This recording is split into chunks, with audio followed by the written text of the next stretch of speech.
Thomas HD and Somerset get a victory royale? I mean, Loser Fruit's knocking her up. I mean, will we? I think we definitely can. I think Thomas HD and Somerset, we saw Somerset on the leaderboard there for creators when it comes to damage done, so they're obviously playing pretty well. I would be curious to kind of see the leaderboard for damage done amongst the pros, because I would be not surprised if Thomas HD kind of found himself over there. So, I mean, they're doing good in that department. They just got to kind of find themselves to the end game, kind of stick together as a duo. Yeah, definitely going for that kind of early game aggression stat instead. But you know, Zeke, I just want some more Fortnite. That's what I'm here for, and I think that's what everyone else is here for as well. I think you guys wanted more games of Fortnite, right? Are you guys ready? Casters, take us to the game.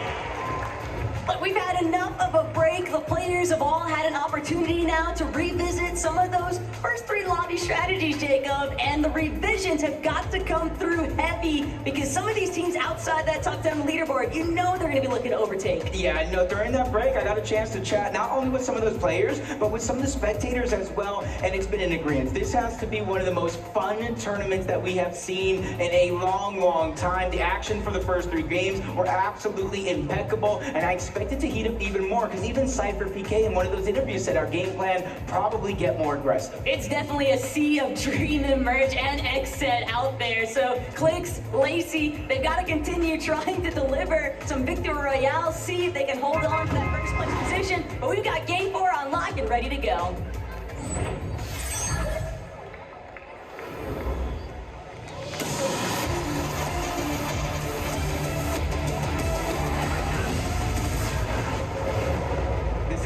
True halfway point of the 2025 FNCS Pro-Am competition, and where you're at on the leaderboard, I feel like dictates how you get to play. In the top 5, business as usual. Anywhere down below, if you're looking for that #1 spot and to be able to hoist that trophy, you might have to get aggressive. But some things are not going to change as Alex opening up with a big elimination. Loser Fruit said, hey, just keep hunting them down, and he sure is delivering right now, but Baxity, he's going to find the most shield currently at Dirty Dogs. Demi kind of hesitating for a moment. Didn't want to take that mammoth pistol shot, didn't feel like he was going to be able to actually close that gap. Cooper might actually be looking to take the charge though onto Bax. Just kind of taking their time, feeling things out. They don't want to go ahead and make any decisions that they're going to regret later on. You gotta imagine you take that shot, you annoy them, something you do to Peterbot, and then he kind of hunts you down the rest of that game. Is Alex able to get that first elimination and kind of reunite? Along with Ozzy, they have their plan set forward, and you got one team on one side of the map with Peterbot Compass can be. On the other side, deep in the zone, 1v1, Thomas versus Venno, a battle of the ages for EU. He's gonna shockwave into the box, cause chaos, but Venno's gonna see that one coming. Quickly, Bill is trying to defend himself. Thomas not falling off just yet, misses that opportunity by not firing the shot. That's gonna allow for Venno to stay alive just a little bit longer.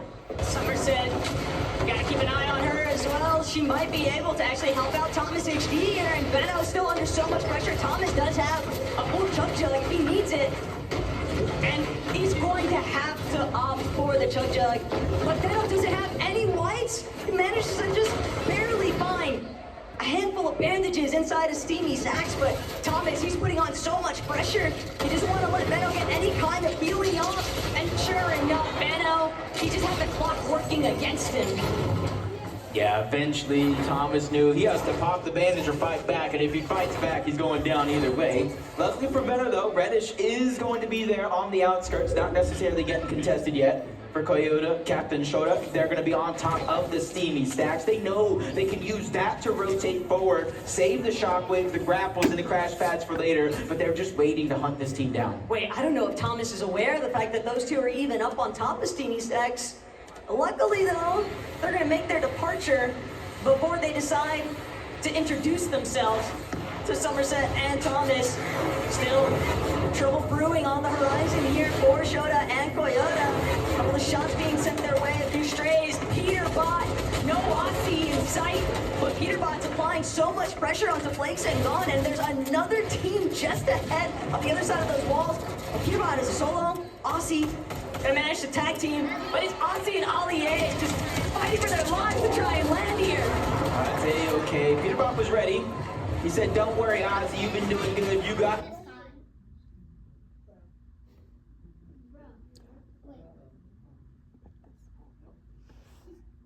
Slurpee, still a little bit in zone, but this is the early game. There are still some recovery methods that could take place here.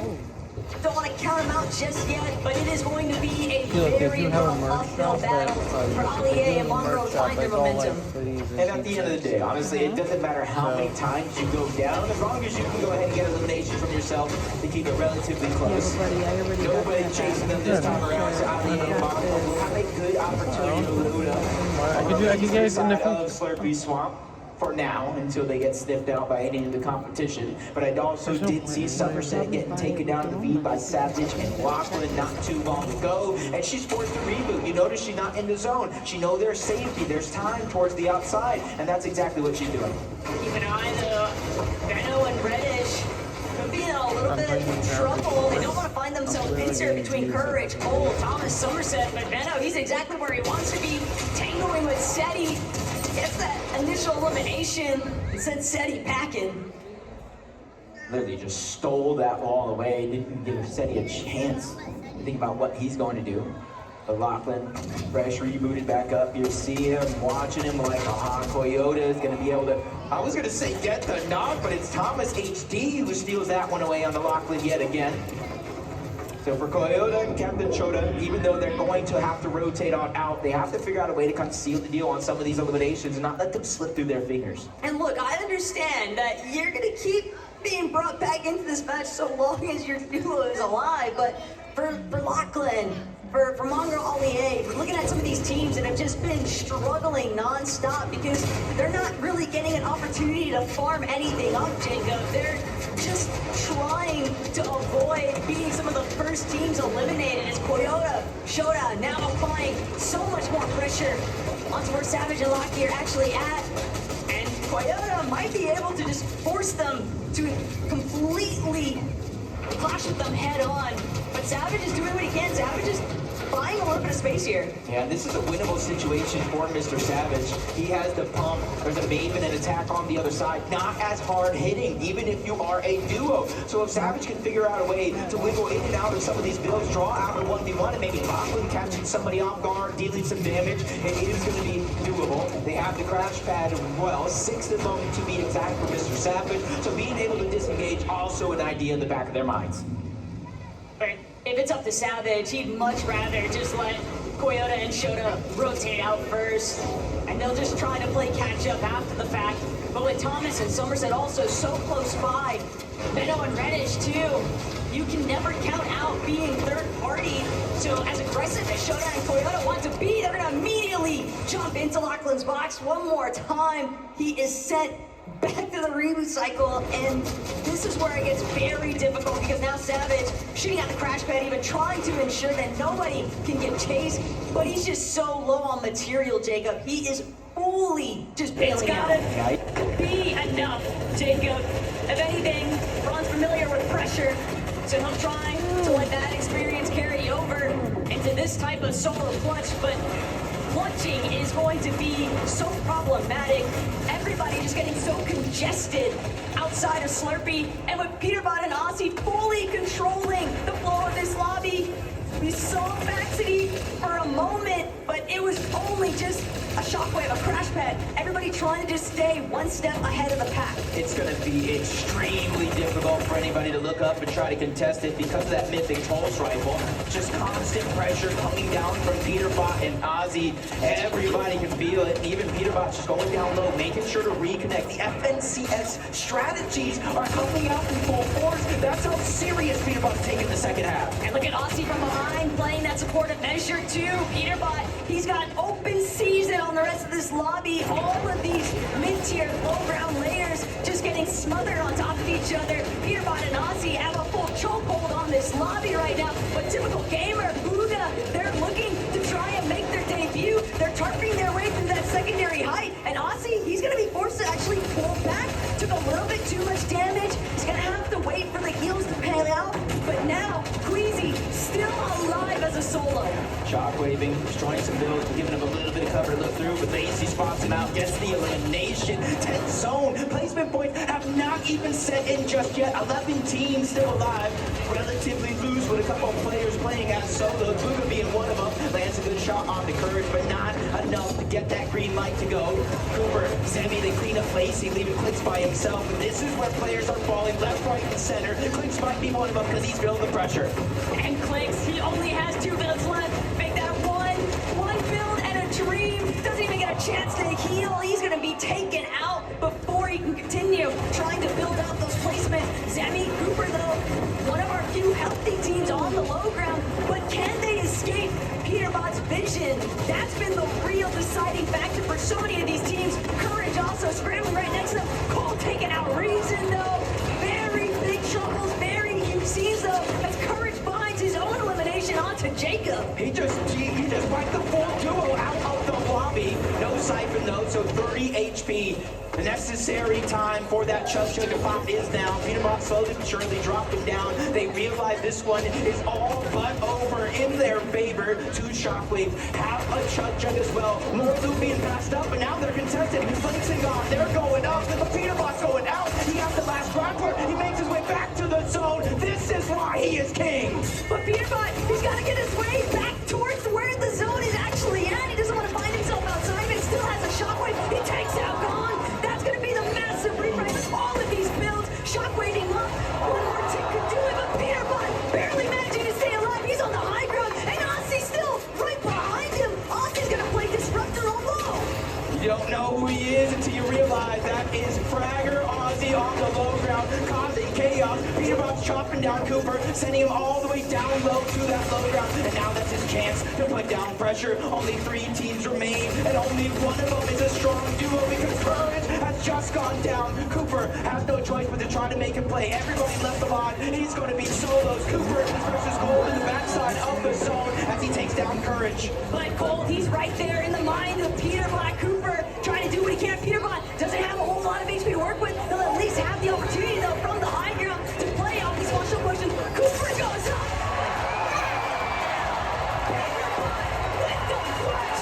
We all know what he's capable of, and he is just continuing to deliver. This is one of the first times where the winner of the game wins the entire thing. That would just be the cherry on top. But I just love how close, how entertaining this entire thing has been. Look, if you're not excited after what just happened in Game 5 and even all the lobbies before that, I don't know what to tell you because this is peak entertainment for both of us, especially. We've got the best seat in the house. Yeah, I just want to know, anybody in the chat, anybody watching at home, who is going to win? Who do you guys think? I'll be looking to see what names you guys are typing. Everybody in the arena, I think they all have their favorites as well. Peterbot fans, the Clicks fans, and I want to see Clicks. He already has 1 win today. If he can figure out a way to bring that back, who knows what can happen. Game 6 might just be absolute mayhem, though, because some of our creators, some of our pros, maybe they decide, hey, what if we just make some uncontested all-spawn fights, now some heavy slugger matchups?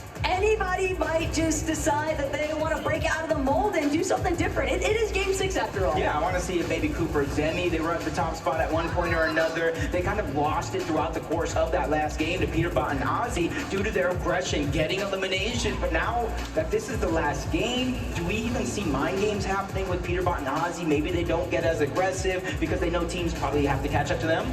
Look, Peterbot has been here so many times before. It is very difficult to really tackle what might be going through his mind currently, but if anything, I'm still expecting him to lead the charge. I'm still expecting him to just treat this like every other lobby before, and he might even take matters into his own hand and just look to be that difference maker with the off-spawn contest. Yeah, now as I keep thinking about some of these other teams, SETI and Dia going into this, I think they're probably one of the more consistent teams that we've seen make endgame after endgame after endgame, time and time again. And even Dia, they're having an opportunity to win it all. And I almost think anything other than exotic loot, Dia might win that 1v2. Oh, I don't want to say easily because it's still Reason, right? He's still the pro player at the end of the day. But Game 6, everything on the line here. Let's see who brings it home.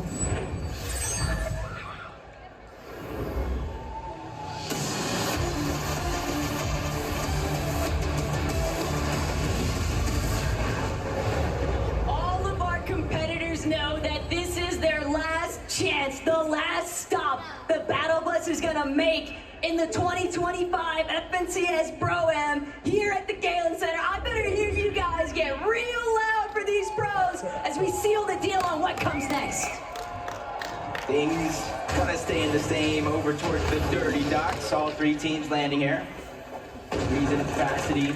They're landing towards the outside, just trying to get what scraps are left behind. You see some rare chests there, but Savage and Lachlan said, you know what? With everything on the line here in this last game, let's just contest one of the greatest of all time, Peterbot and Ozzy, and see if we can try our luck. And if we take them off the map, you got to imagine that opens up possibilities for more and more elims. And this might not be what Savage is looking for, though. Rugen are going to temporarily prevent Peterbot from outright keying Savage, but Peterbot, he has other plans in mind. He's looking for that fight.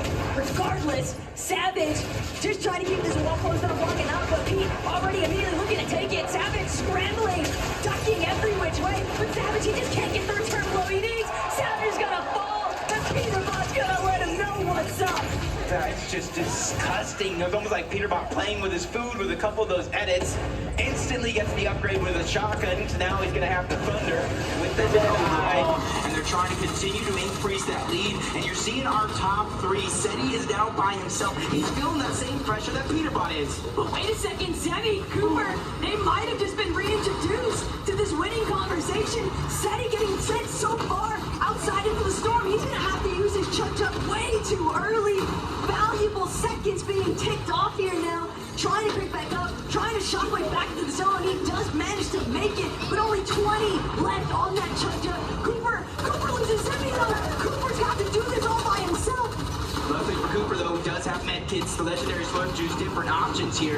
Everybody in our top three are now officially solo players trying to hunt here, basically trying to outmatch each other. Now placement points are starting to come in. Top 9, top 8 has another one's going to fall. That's Somerset that gets taken down. Kanata is now out of this game. The players are now getting closer and closer here toward the end game where our final three could face off. With that elimination that Cooper just got onto Queasy, and it might just be enough time. Cooper doing what he can to try and see if there's any spare heals that he might be able to find back. So the Peterbot picks out Seti and Daya. They're no longer in the conversation for first. Peterbot trying to hold strong to their position, but there's still other players to deal with. Cooper also doing the same on the other.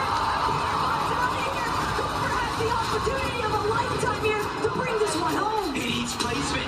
He needs eliminations. It's his chance to put up some big numbers here in the final game of the day. But he finds himself in a 1v1, v2 situation here for our final three players left in the game. And the duo, EU's finest, Podesai and Nikov, going against Gon. That's the solo player who shockwaves towards the top, tries to fire a shot as he drops down low. Cooper is just letting them handle things. He said free placement, I don't mind.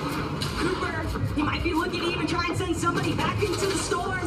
He's got 5 shockwaves, he can buy himself a little bit of time. He's gonna go straight up. He's gonna throw that shockwave out, but it's not gonna connect. Podesai gonna get chopped down because Cooper is setting himself up the shockwave. But Cooper, he's just stuck between all of France here. Podesai. The gentleman victory in game 6 here, but the damage has been done. Cooper following what he did. Your FNCS 2025 Pro and champions are decided with your body of the antics. He won again. Oh my god.